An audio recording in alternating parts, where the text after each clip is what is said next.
Hello everyone, study physics के इस lecture में आज हम डिस्कस करने वाले हैं गैलीलियन ट्रांसफॉर्मेशन के बारे में।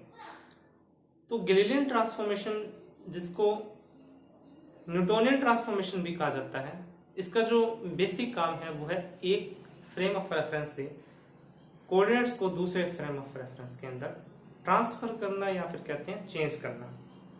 तो हमारे पास यहाँ दो फ्रेम ऑफ रेफरेंस है, जिसको एक को हम बोलेंगे एस, दूसरे को बोलेंगे एस डैश। तो ये एक स्थिर फ्रेम ऑफ रेफरेंस है, जिसके रिलेटिव हमारे पास एक ऐसा फ्रेम है जो एक यूनिफॉर्म वेलोसिटी यानी कि कांस्टेंट वेलोसिटी से इस फ्रेम ऑफ रेफरेंस से दूर जा रहा है। ये फ्रेम जो है वो स्थिर है और ये इसके सापेक्ष v वेग के एक कांस्टेंट वेग से x डायरेक्शन में जा रहा है। तो यहाँ एक बात जो और बता दें कि ये जो गति है वो x डायरेक्शन के अकॉर्डिंग ही हो रही है, y और z डायरेक्शन जो है यहाँ स्थिर है। तो P जो है कोई पॉइंट है इस दोनों फ्रेम्स के जो अकॉर्डिंग, जहाँ P जो o डैश के अगर अकॉर्डिंग देखें तो इसके जो कोऑर्डिनेट है h dash y dash z dash है और इसका जो रेडियल वेक्टर जो है वो है r डैश। इसी तरह सेम जो पॉइंट O के विद रिस्पेक्ट देखें इस फ्रेम के विद रिस्पेक्ट, उसके लिए जो कोऑर्डिनेट है इसी पॉइंट के वो है x y और z, और इसके लिए जो रेडियल वेक्टर है वो है वेक्टर r। हमें पता है कि ये जो कोऑर्डिनेट सिस्टम है या ये जो फ्रेम है इसके विद रिस्पेक्ट कांस्टेंट वेलोसिटी से जा रहा है। तो ये कोऑर्डिनेट भी इसके विद रिस्पेक्ट कांस्टेंट जो वेलोसिटी से x डायरेक्शन में जाएंगे, ठीक है। तो ये जो x और x डैश है ना, ये एक ही या कह सकते हैं एक ही रेखा के अंदर है, इसको मान लेते हैं, ठीक है। और y डैश जो है ये समानांतर है और z और z डैश ये समानांतर है, जहां z इस प्लेन के इस बोर्ड के जो लंब होता है, ठीक है। r डैश और r वेक्टर और r डैश वेक्टर जो है ये इसके कोऑर्डिनेट फॉर्म के अंदर, ठीक है। और r जो है यहां हम इसको अगर एक्स वाई जेड के रूप में लिखें तो इसको एक्स आई वाई जे जेड के रूप में लिख सकते हैं। इसी प्रकार अगर इसको लिखना चाहें तो ये भी किस फॉर्म में आ जाएगा, एक्स डैश आई के वाई डैश जे के जेड डैश के। तो बेसिकली गैलीलियन ट्रांसफॉर्मेशन का जो काम है वो यही है कि इन कोऑर्डिनेट्स को और इन कोऑर्डिनेट्स को जो एक दूसरे के साथ रिलेट करना, ताकि जो इस फ्रेम ऑफ रेफरेंस के अंदर जो भी कोऑर्डिनेट है उसको जनरलाइज किया जा सके इसके अंदर।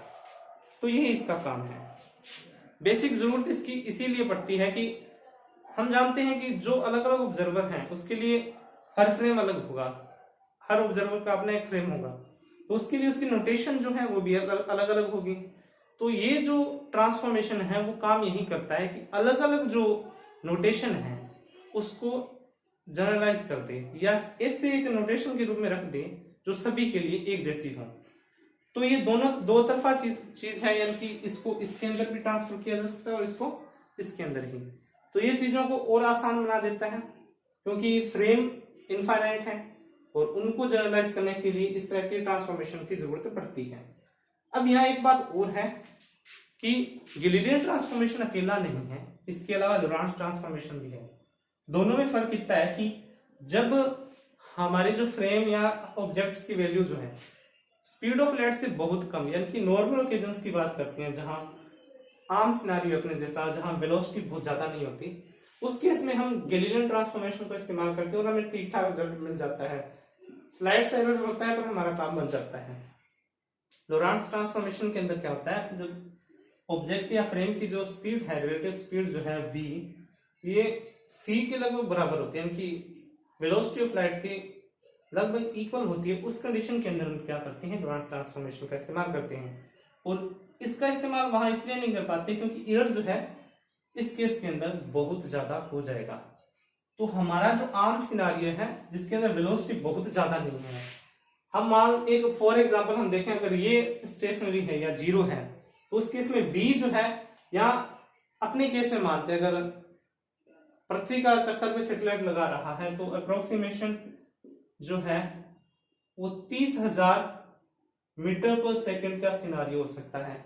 या फिर अपना जो स्पेस शटल था वो 28,000 किलोमीटर पर घंटे की रफ्तार से जो पृथ्वी के चारों ओर चक्कर लगा रहा था या लगाता है अभी भी जो अंतरिक्ष का स्पेस स्टेशन है।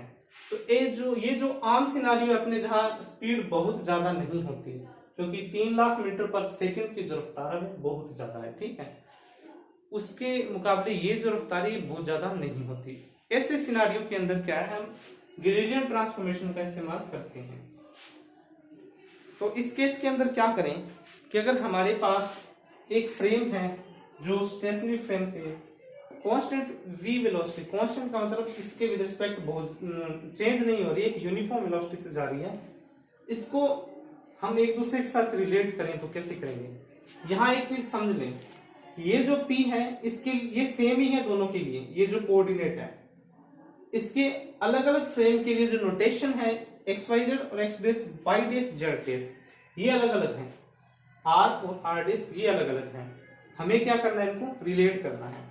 तो उससे पहले हम ये देखें कि जो चेंज हुआ है वो x डायरेक्शन के अंदर हुआ है।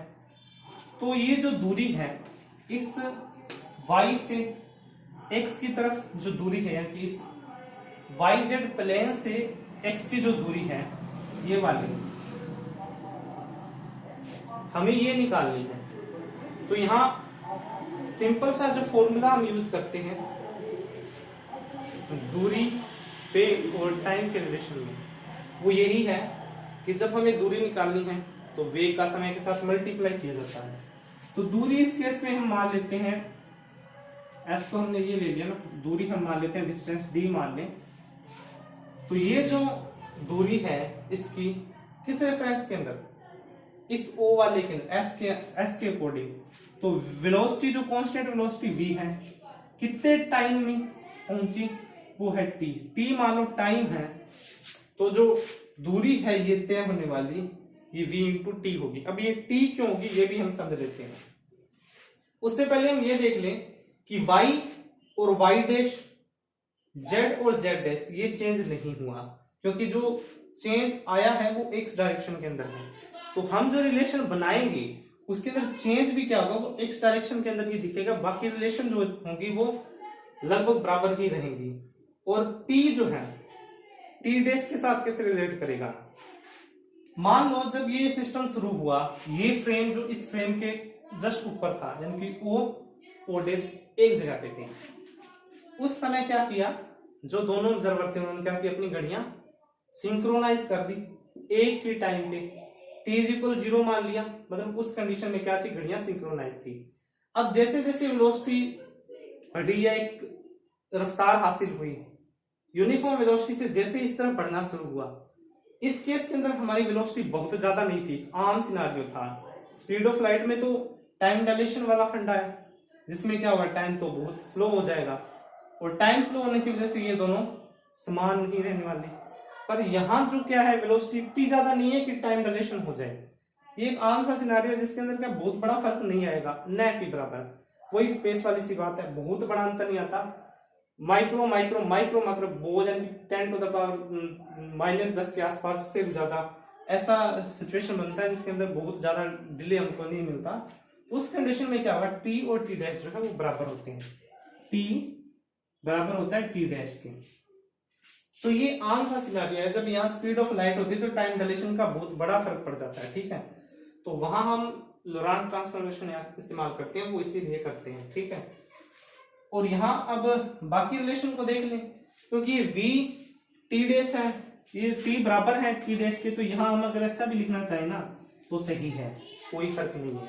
अब हम बात करते हैं नेक्स्ट, हम इनको ट्रांसफर करना चाहें तो कैसे होगा। r की बात करें और r डैश की बात करें, तो रिलेशन अगर निकालना चाहें तो ये बीच की दूरी है, तो एक सिंपल सा अगर रिलेशन r डैश और r के बीच हो तो वेक्टर r से